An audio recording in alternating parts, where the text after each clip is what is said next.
Today I'm going to show you how to put a pop-up garden together. This is how they come. Nifty little pack that I designed.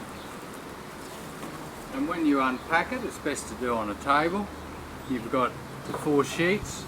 The corner's already on the 2 long ones, another long one over there with that.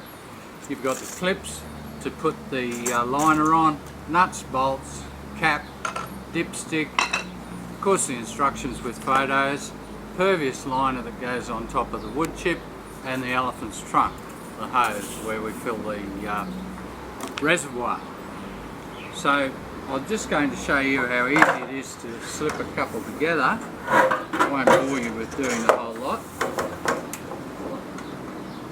I've got an electric cordless drill which makes it a lot easier.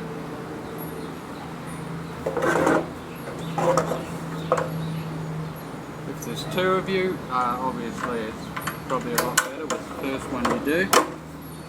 It's not too bad.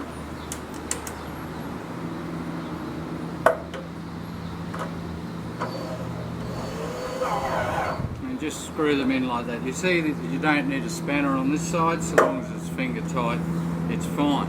So we put the whole thing together, and then over here, as they say in the cooking shows, this is one that I did earlier. So it has the core flute in the bottom to protect the liner. You put that on. Have this should be level because you've got a reservoir. Probably in that distance 50 mil would be the absolute maximum slope that you need. Once we've done that, we get the liner, which is already pre-folded for you in the kit.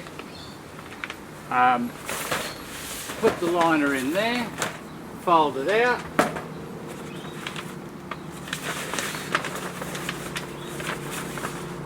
pull it into one corner like that, and then with the clips that you get in the kit, clip him onto the side and just work around the whole garden doing that until you've got that right, ready to go. Alright, the next step is putting the hose in. You can see that the liner's in and ready to go. Red tape on the hose, that's where put a bit of a bend in it. Then lay it into the garden.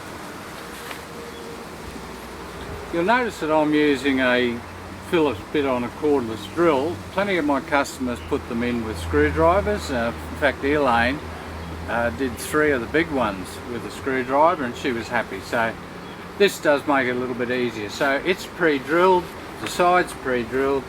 We just put the self-tapper in, find the pre-drilled hole in that, and that's done. Now, a couple of shovel loads of wood chip. You wouldn't want this shovel if you're working for wages.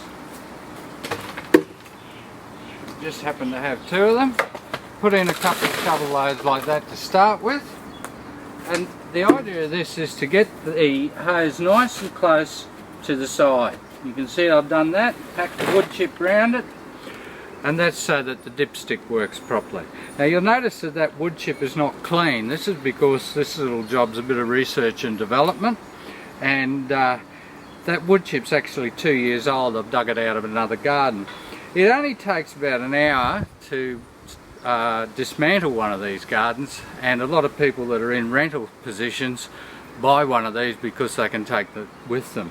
All you need is a box trailer and away you go. Don't worry about the liner. If you buy one of my gardens and you move it, I will give you a liner for free, I promise. All you have to do is pay postage when you get to your new place.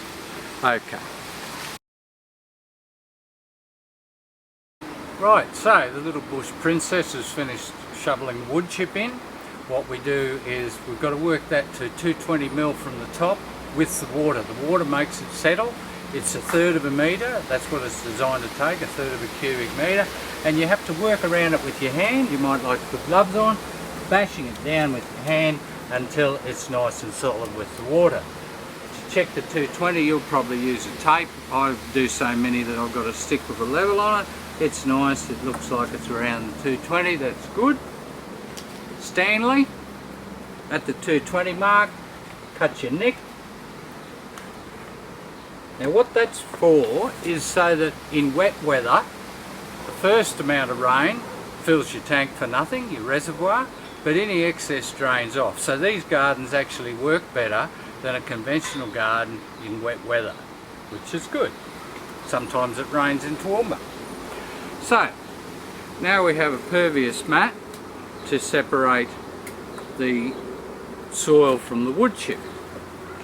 Fling that out there, like so. Spread that out. There we are. It's got a slit in there to accommodate the hose. Now next, the soil goes straight on top of that. While the princess does that, I'll be having a coffee, but anyway. Now when the soil gets about halfway up, I like to put in about 20 litres of compost. Now it's not true compost, it's half baked. The idea of it being half baked is so that it's got plenty of worms in it. You get your best results in your garden if you have plenty of worms and microorganisms in it. So when I'm installing it, I do that. The soil content I recommend to be half enriched organic soil and half compost mixed together.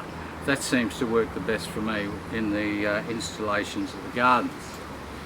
Now the dipstick, very technical, you might have to go to TAFE to learn this, but you put this in the hole. Now if it goes all the way in, that's good. Take it out and you can see the water level line there. So all we do then is put a nick, without cutting ourselves, on that dipstick. So this is so you don't overfill the garden when you're topping it up, and so you can check before you go on holidays, make sure it's full.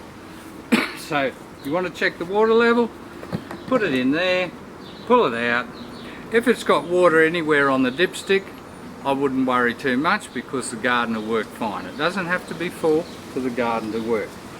Now if the dipstick doesn't go all the way in, so it just goes into there, all you've got to do is put a nick where it's level with the blue, a nick where the water is, and each time you do that. So, very simple. Then we have a cap, comes with the kit, stop the mozzies breeding in there, and I'm off for a coffee while Jay finishes off filling it up with the soil and compost.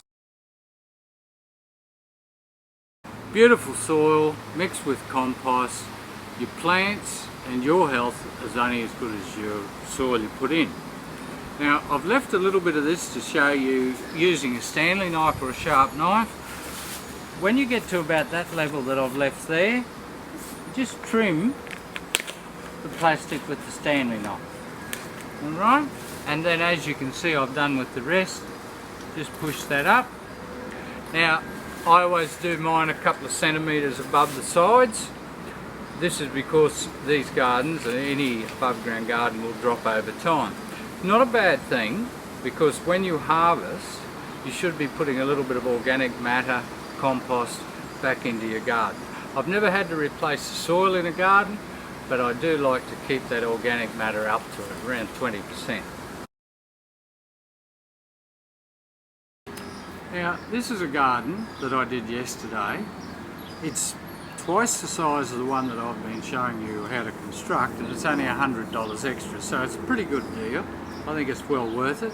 If you're thinking it's too big for you, don't forget you can have your veggies down one end, rotate them through there, and have your beautiful herbs up the other one, so you're not going to Woolworths and paying a fortune for herbs. They're just in your garden ready to go. I can fit about 80 plants in here. Unless it's really hot months, all I need to do is water them heavily the day that I put them in as seedlings, and then as far as the garden's concerned I could go on holidays because there's so little weeding and no watering for the 6 weeks. So wonderful. This mulch here is not to stop evaporation. As you can see, the surface here is dry. It's more for the health of the microorganisms and the worms. There's more information on the website watersavergardens.com.au, and of course there's a shopping cart there because after seeing this video that's so professional, I'm sure you'll be dying to buy one of my gardens. Happy gardening.